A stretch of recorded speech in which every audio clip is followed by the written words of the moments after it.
Assalamualaikum warahmatullahi wabarakatuh.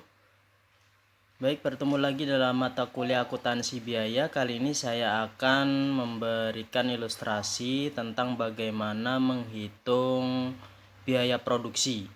Salah satu dari tugas akuntansi manajemen adalah menghitung biaya produksi secara tepat. Untuk itu, saya di sini akan mencoba untuk menjelaskan ya. Menghitung biaya produksi itu harus kita harus cermat ya. Aktivitas-aktivitas penggerak mana saja yang mempengaruhi biaya produksi kita ya. Baik biaya produksi secara keseluruhan maupun biaya produksi per unit hingga biaya barang yang siap untuk kita jual. Ya, persediaan barang yang siap untuk dijual. Ini adalah beberapa jenis pengeluaran ya. Yang ini contoh soalnya ya. Di sini ada direct labor cost atau biaya tenaga kerja langsung. Itu sebesar 31.500. Kemudian ada purchase of raw material ya atau pembelian bahan baku. Ini sebesar 45.000. Kemudian supply use itu supply yang digunakan ya. Ada 2025. Kemudian factory insurance atau asuransi pabriknya itu 1050. Kemudian commission paid atau komisi bagian pemasaran ya. Itu adalah 7.500. Kemudian factory supervision atau supervisi pabrik itu sebesar 6.675. Kemudian advertising itu 2.400. Kemudian material handling itu ada 11.235 ya. Kemudian ada WIP inventory ya per 31 Desember 2005 atau persediaan dalam proses produksi ya. Kemudian WIP inventory per 31 Desember 2006 itu sebesar 50.000. Kemudian material inventory per 31 Desember ya, per 31 Desember 2005 itu sebesar 10.425. Kemudian material inventory per 31 Desember 2006 itu 28.500 ya. Kemudian finished good inventory atau persediaan barang jadi sebesar 20.055. Kemudian per 31 2006-nya adalah 13.000. Di sini kita diminta untuk mencari COGM atau cost of good manufacture ya, harga pokok produksinya, dan COGS atau harga pokok barang yang siap untuk dijual ya. Dari contoh kasus ini ya, kita diminta menentukan ya berapa sih cost of good manufacture-nya atau biaya produksinya ya. Baik, sekarang di sini saya akan menjelaskan. Di sini saya sudah membuat jawaban atas contoh kasus di sini ya. Tapi di sini saya akan menjelaskan. Hal yang pertama harus kita lakukan adalah kita terlebih dahulu menghitung terkait dengan persediaan, yaitu terkait dengan direct material ya.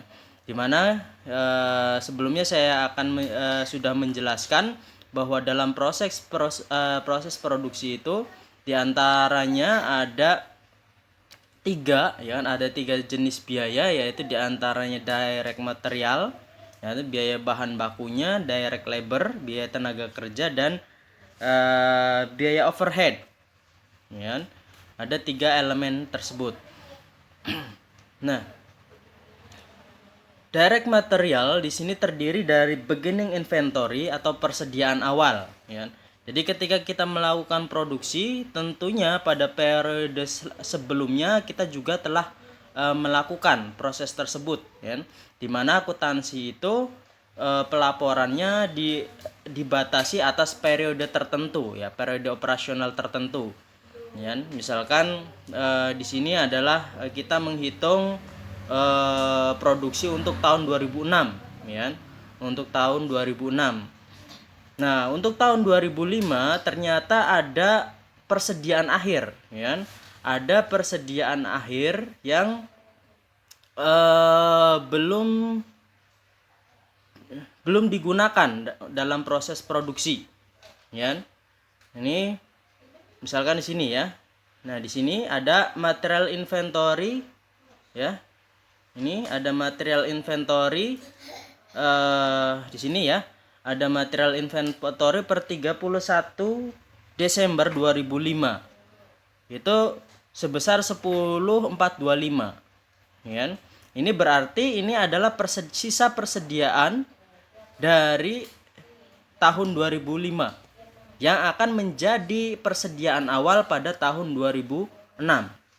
Ya. Maka ini dicatat sebagai beginning inventory ya. Jadi persediaan awal, persediaan dari tahun sebelumnya itu sebesar 10.425.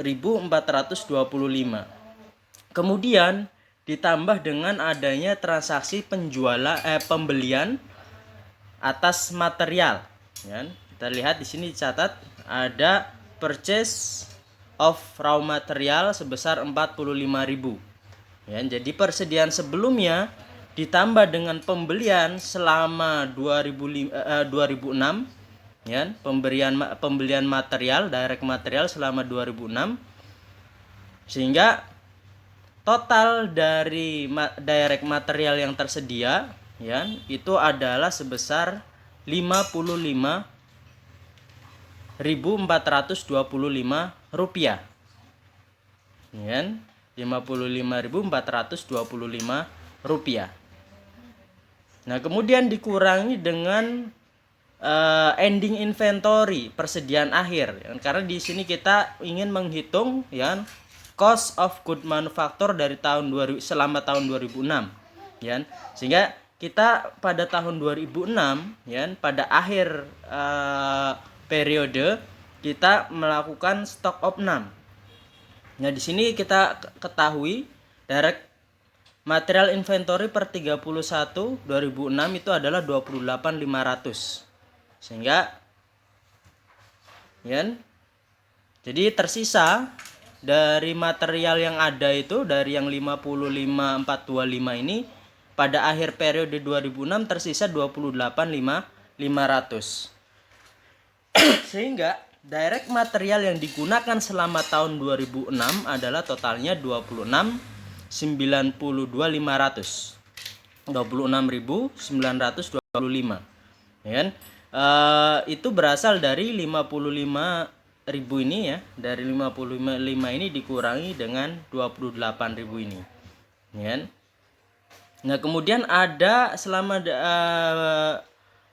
2006 direct labor ya. Di sini kita direct labor sebesar 31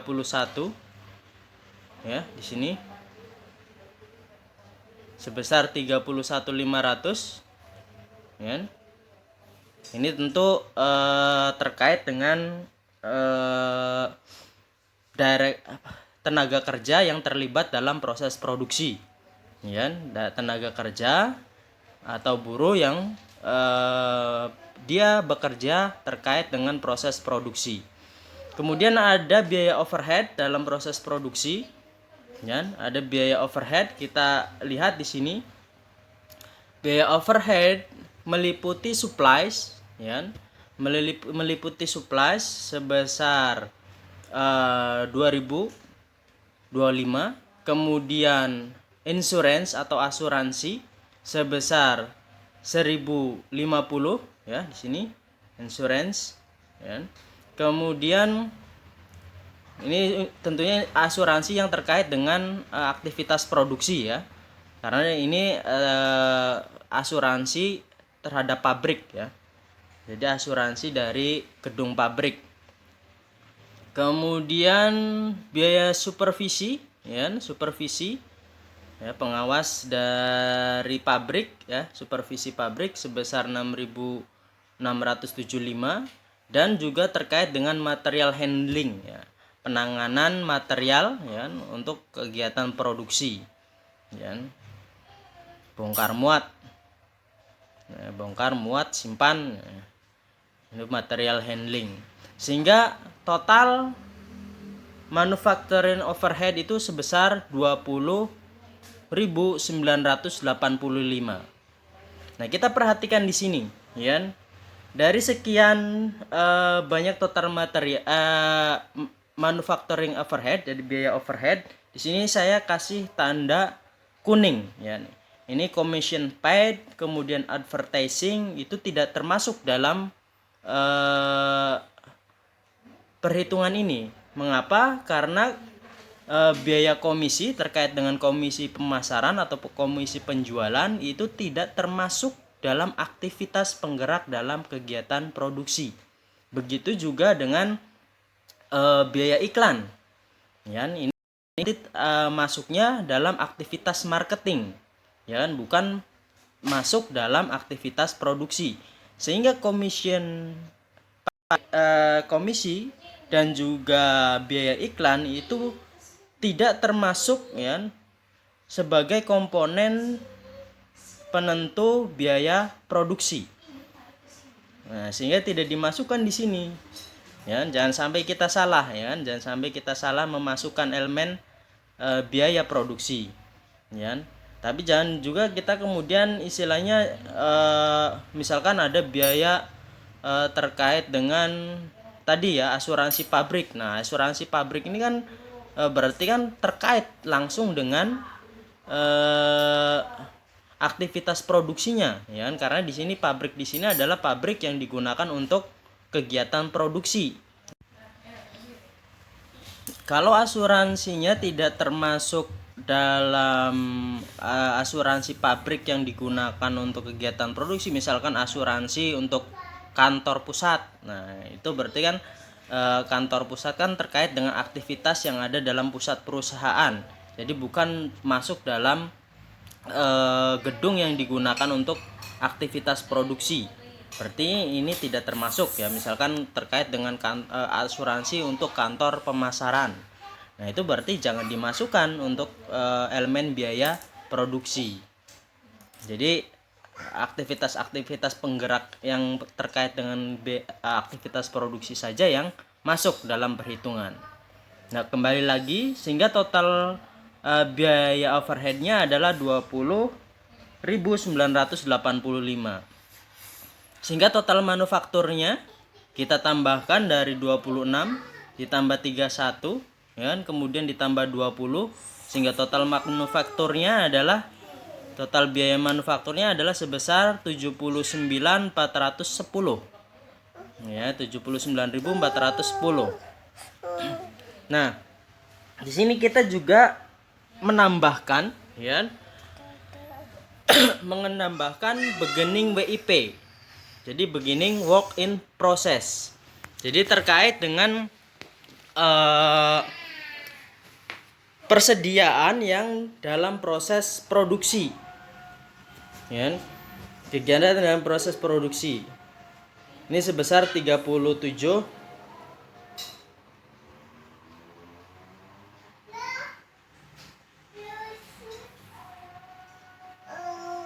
ya, sebesar 37.500 di sini ya.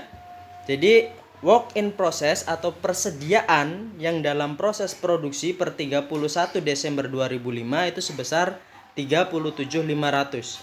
Jadi selain persediaan bahan baku ya, kan ada bahan baku yang sudah masuk pabrik ya, akan tetapi masih belum menjadi barang jadi. Dan belum menjadi barang jadi. Dengan kata lain adalah persediaan yang masih dalam proses produksi. Nah, ini juga harus kita tambahkan ya dalam elemen ini ya kan. Ditambahkan sehingga total manufacturing cost-nya itu menjadi 79 ditambah 37 menjadi 116.910. Ya.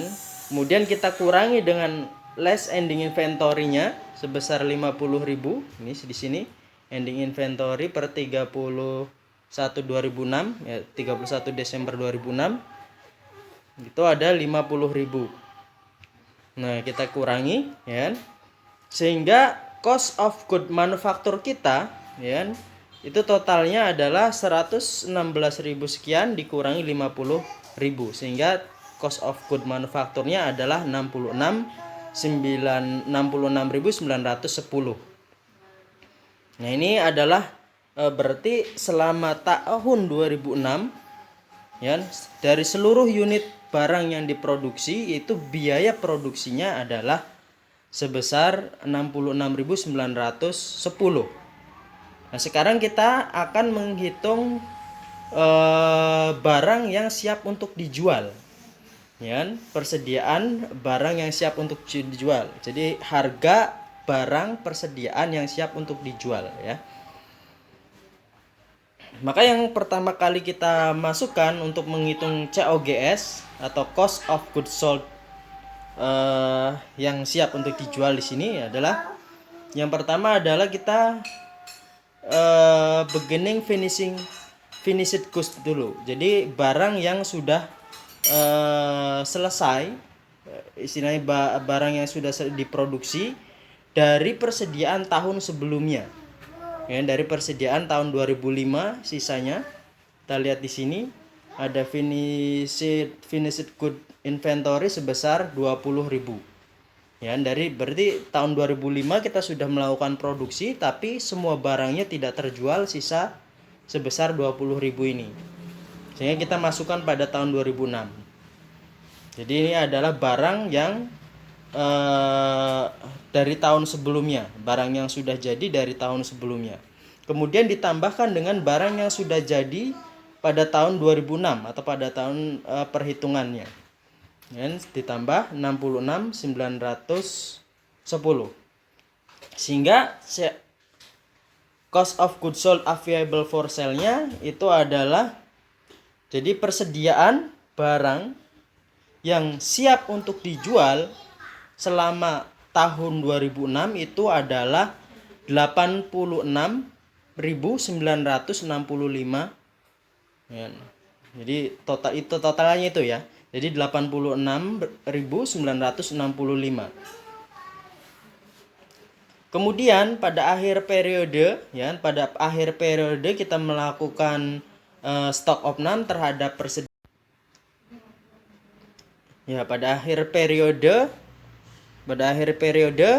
kita melakukan stock of none ya kan. Pada akhir periode 2006 kita melakukan stock of none terhadap barang jadi kita.